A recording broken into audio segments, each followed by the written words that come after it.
Hola, mi nombre es Manuel Valera, alumno del octavo ciclo de la carrera de Ingeniería Industrial, de la Universidad Peruana de Ciencias Aplicadas.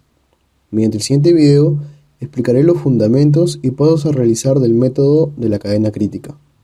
Este método se basa en la gestión de tolerancias y en la reducción del tiempo en los procesos que forman parte de un proyecto en particular.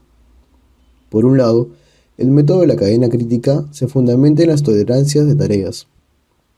A la hora de estimar de forma individual la duración de cada tarea, nos protegemos de la incertidumbre, dando una estimación que tenga en cuenta los posibles imprevistos que puedan surgir. Como muestra la figura, esta protección permitiría finalizar en el plazo estimado, incluso en los casos más desfavorables. Lo hacemos para todas y cada una de las tareas del proyecto. Por otro lado, respecto a la siguiente gráfica, teniendo en cuenta la protección tomada en todas las tareas, se puede creer que el proyecto no va a sufrir algún retraso.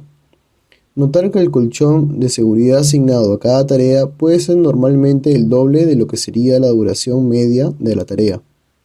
Pese a ello, los proyectos suelen finalizar fuera del plazo. Ello se debe esencialmente al síndrome del estudiante, el cual se basa en la prolongación del trabajo hasta el último momento. Por otro lado, existe la ley de Parkinson, en el cual el trabajo se expande hasta alcanzar todo el tiempo disponible. Con respecto al método de la cadena crítica, el enfoque debe ser global y no por partes, puesto que el fin siempre va a ser realizar y finalizar el proyecto en su conjunto. La cadena crítica es un método analítico de planificación y gestión de proyectos que permite asegurar que las actividades del camino crítico tengan disponibles los recursos que precisan. Asimismo, establece los buffers. Un buffer es una actividad ficticia, asociada a una actividad real y con una duración determinada, que se añade en un punto concreto del cronograma del proyecto, al objeto de tener en cuenta posibles desviaciones temporales de las actividades. Estos buffers absorben los imprevistos del proyecto y que permiten, por tanto, ejecutarlo en el plazo establecido o antes de ello. En muchos casos será necesario reordenar las actividades de un proyecto, mediante criterios basados en la asignación de recursos y tiempos. Para el caso del ejemplo que nos ocupa, la cadena crítica es la secuencia subrayada en color rojo. El primer paso del método de la cadena crítica entonces será eliminar las tolerancias de todas las tareas, reduciendo las duraciones de las mismas a la mitad. En la figura aparecen estas tolerancias en color amarillo.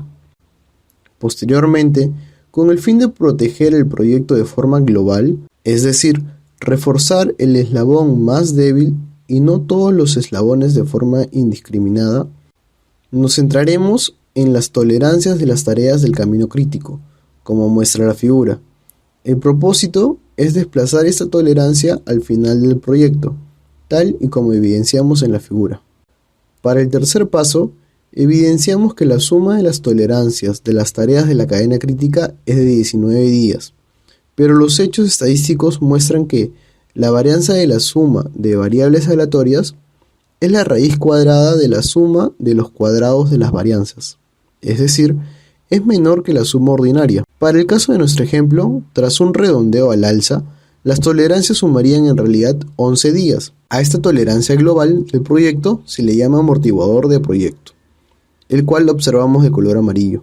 A continuación, durante el cuarto paso del método de la cadena crítica, se procede a proteger a la cadena crítica de la incertidumbre, la cual es la limitación del proyecto, en otros términos, el eslabón más débil. Cualquier secuencia de tareas que desemboque en la cadena crítica podría retrasar el proyecto si contuviera desviaciones.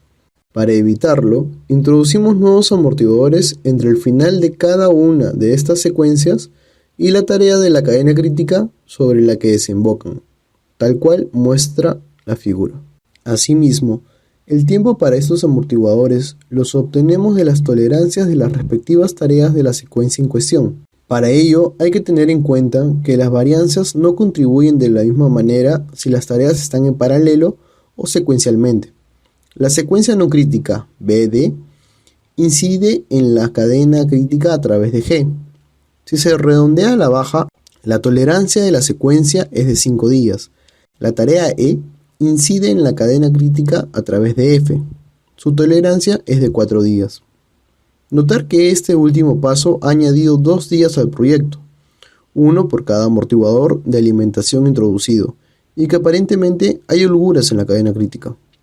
Este hecho suele ser usual y no tiene ninguna importancia, pues, recordemos, los amortiguadores no son tareas reales. La siguiente etapa es la de comparación.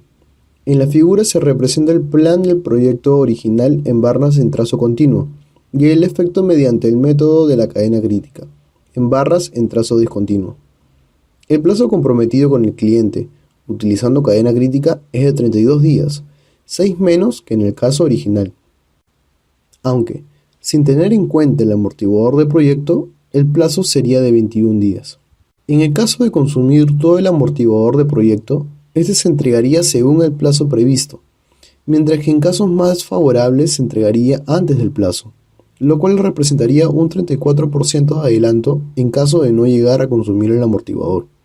Finalmente, el seguimiento del proyecto mediante el método de la cadena crítica es sencillo y focalizado. Nos debemos de ocupar de gestionar los amortiguadores. La mentalidad con la que gestionamos el proyecto es muy diferente en este caso respecto al original. Mientras que en el original la lucha consiste, generalmente, en intentar volver a los plazos originales, en este caso se desea evitar que el proyecto se entregue en la fecha comprometida para finalizarlo con anticipación.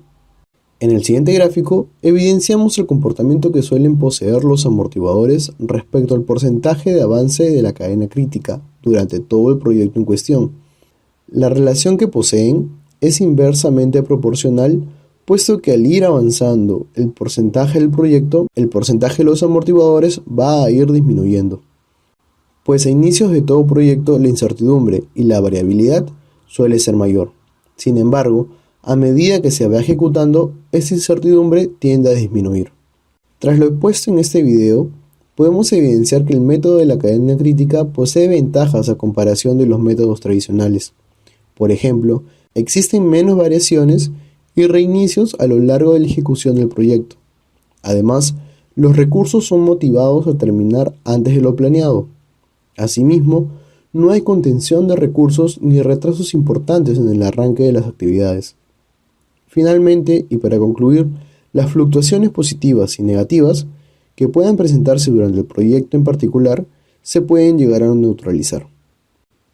Muchas gracias por su atención.